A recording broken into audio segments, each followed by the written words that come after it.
Hey guys, Matt, IronTrap Garage, and we don't want to let the 33.3 window feel left out with all the project updates we've been doing. So I'm going to do some work on the 3 windows. So one of the things that we really needed to do on this car is really lock in like the height of the body and also the height of the engine. So we had first just kind of like thrown the engine in for fun and played big kid Legos and had stuff just like kind of roughly sitting.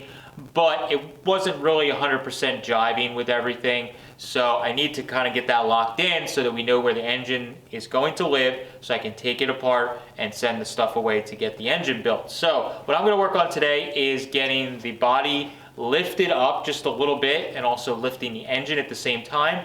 Then hopefully I can get those old chrome zoomies that I got with my Arduns to mount up to the engine and everything to kind of jive and look good, and hopefully I can do all this without any kind of major surgery or cutting of the body, and it'll also give us just a little bit more headroom. So let's get started.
Alright, so I got the body lifted up, got the engine kind of sitting in place. I just have some box tubing here with the that's holding the engine in place, and that gives me a rough location.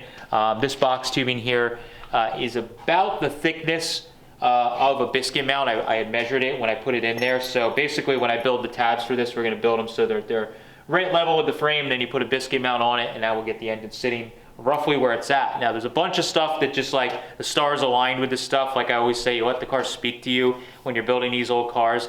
And by doing all of this, a lot of stuff fell into place. So number one, we now have a bunch of room where the crank pulley is going to be. So there's plenty of room to get a crank pulley in there with belts on that cross member. Before, remember, it was like jammed in there. So by lifting that up, that got us that. It also got us so that all our pipes, so I got the zoomies all bolted on now, so those things are bolted on both sides really good. On the driver's side, it actually now clears around the steering box, and this funky bump that they built in here, it actually works, believe it or not, which is pretty crazy. So I'm sure there's gonna be some massaging to make it all work, but like, it's crazy that like the stuff that was done, you know, not for this engine, we're somehow making it kind of fit. So that worked out really, really well. And the steering box holes are actually slotted, I guess, to have an adjustable column. I don't know. No, they dropped the column down, so I did drop that down a little bit to get it sitting right. So one of the interesting things, and you can actually see it here, this is the body mounts. There was 2 sets of holes, so this is how you can see how high we've raised the car. So this was down below here. And there's a second hole that's up in the cowl that we'll drop a photo in here, where this is almost level, or almost perfectly lined up with the hole in the body now. So this is actually where they had the car sitting at one point, and then they see that one behind you. Yeah. So they decided at some point, screw it, that's not low enough. Let's channel it harder, and that's where we're at when we got the car. But we raised it up, and we're actually about where this car probably was when it was first done. You can also see the little split wishbone mount there now. So that got everything like working really, really well.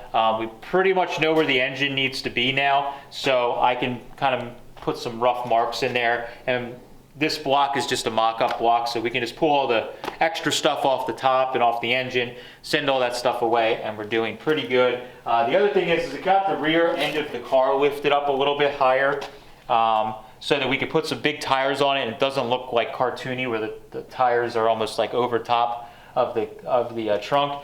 I really wanted to run those 18-inch Halbrand wheels, but I mounted up a tire on one of them and aired it up and set it next to it, and still, despite my efforts, it is not going to work. So I'm probably going to be running just kind of like standard 16-inch Ford wheels. I have way back there in the corner, I have some V8 63.5-inch wide V8 16-inch wheels, so I'll run those on the front with some small tires. We'll run some big chunky boys on the back, and it still is going to look really, really cool. So now that I got all this kind of mocked up here, now what I can do is kind of just follow the steps that I did with the Schroll car. We can pull the body off, build sub rails to the frame that match the flow of the frame and all of that, and then we can put the body back on and, you know, work on making floors, B-pillars, and we'll work on addressing some of the stuff with the alignment and the doors that don't shut quite right. We'll get into some of that stuff, but we need to get like the sub rails built, get some floors built, and all that stuff. So we'll be